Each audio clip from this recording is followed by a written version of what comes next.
It looks like they're about to kiss on the cover.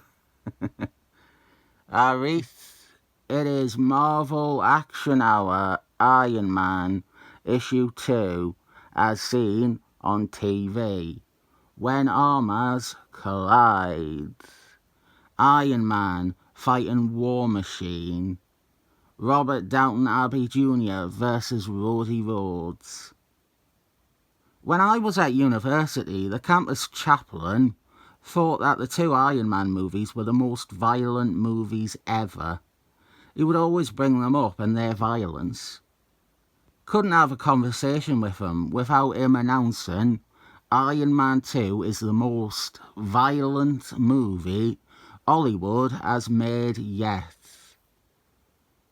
He hadn't seen them, I don't think so.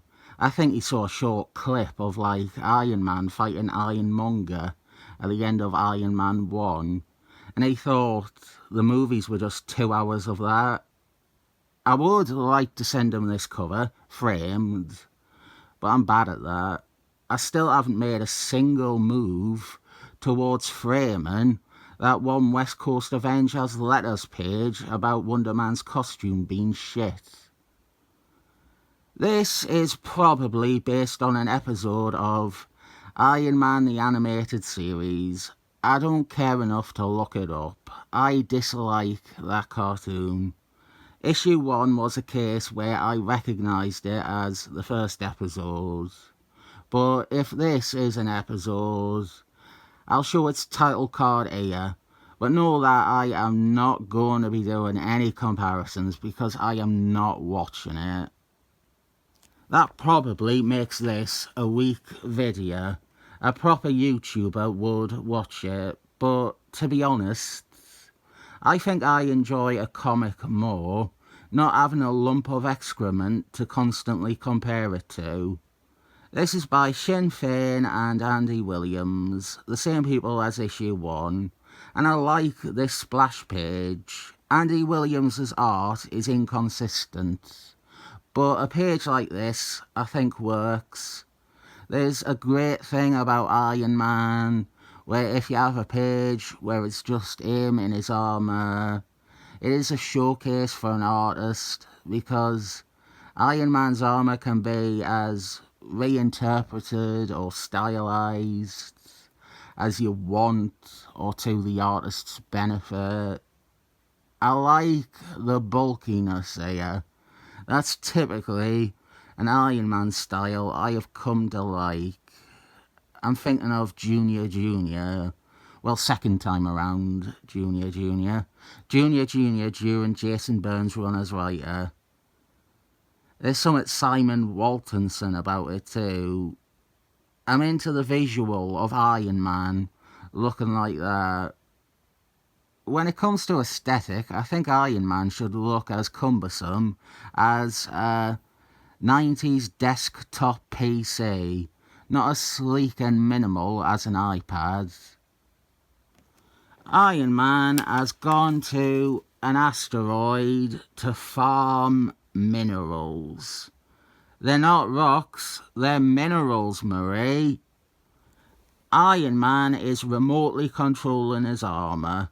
That was something they introduced in the late 80s and early 90s. It was after he got made disabled by that sex pot that shot him.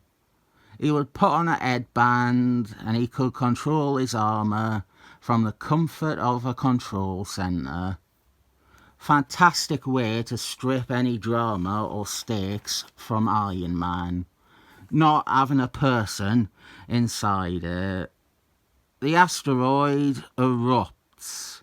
It explodes. And we have lava everywhere, so let's all have a drink. I found it half interesting that the Iron Man armour is his space armour. You don't see the space armour much, and moreover, you really don't see the space armour Mark II much, and that is what this is. The space armour was 1 or 2 issues of David Miscellaneous and Bob Layman's initial run on the title. It was always an ugly armour, and the helmet design would only ever look like it was incorrectly drawn without the mouthpiece there. Mark II comes from about 10 years later in Operation Galaxy Quest. I prefer Mark II, most likely because it is in a far better story, but it still has no mouth. The mouth is more of a cosmetic thing. Are we meant to believe that he actually breathes through his mouthpiece and that's why he doesn't have it on his space armour? Mark II was also bigger and bulkier, so that would be why I prefer it as well. This intro piece with the armour in space and it falling to Earth, and Robert Downton Abbey Jr. and Rhodey Rhodes collecting it, I don't mind it. Some might say it's not exciting and that it is a non-event, but I appreciate that. It's like day-to-day shit. They are testing a new armour for mining minerals from asteroids. I'm okay with that. Then we have his satellite, and this is stupid. His satellite controls worldwide financial transactions. Call me a renegade, but I do not believe in putting all financial transactions in the hands of a man who lost his business in the 80s down to his taste for the bottle. It just seems like a bad idea. He frequently loses control of his own technology on top of his vices. This is a bad idea. And logically, people will look to exploit it. We have Sam Rockwell from that very violent film Iron Man 2. And he is with M.O.D.O.K. I was about to say that I respect that M.O.D.O.K. is played relatively straight. And I suppose he is. In the cartoon, he was bad comedy through and through. There is one bit on this page where he grows a miniature version of himself, and that feels like remnants of a teleplay that was making him a joke. But even that is reacted to with horror by Sam Rockwell. The main thing I remember, I think it's in the first episode, that shit with him in a pram. He is disguised as a baby. And yeah, it's an amusing idea, it's a fun visual. I'm not the comedy Grinch, but it's also massively downplaying one of the central villains only for the sake of quite easy and one-note humour. The mini M.O.D.O.K. bores its way into Rhodey Rhodes' neck. I bet in the cartoon it would just fly in through his mouth or ear canal. It's quite violent in this. Maybe the chaplain was onto something. The star of the show is Sydney Sweeney Spider-Girl, and that is also one of the best things about this issue. Other than her, we don't have the rest of Force Works. Force Works were terrible supporting characters. They usually did nothing, and the characters were never fleshed out. They served no point in the show but to sell toys of extra characters. Sydney Sweeney was the standout because she was the love interest for Iron Man. And also, she was voiced by Jennifer Hale, so instant brownie points from me for that. I really like, well, it's two bits of art put together. I like the individual bits of art at the bottom of this page. Other than a hand, that is a good shot of Iron Man. That is a good shot of Sydney Sweeney. They don't belong together, these two drawings. they are operating on different planes. They don't work together as one piece. But if you judge them individually, they are quite good. The artist, Andy Williams, is one you probably recognise from Summit in the 90s, 90s Dr. Fayth, that was him, Jared the Grave Robber. Excellent Force, he did some issues of that. The Flask, the Bart Simpson's version. Dead Pills. Ed Gambit.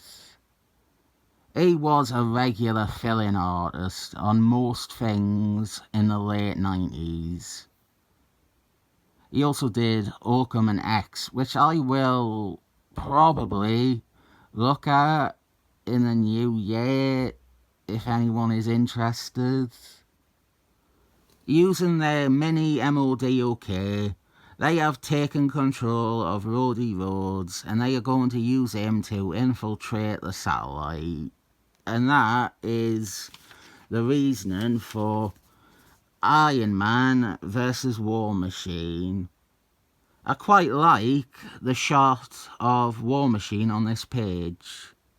And here is more of that violent content the campus chaplain doesn't want you to see. It's not a very long fight, to be honest. And Sydney Sweeney Spider-Girl uses her psi webs to squeeze the mini M.O.D.O.K out of War Machine. They call it an ELF, the mini M.O.D.O.K. They call it an ELF, an elf.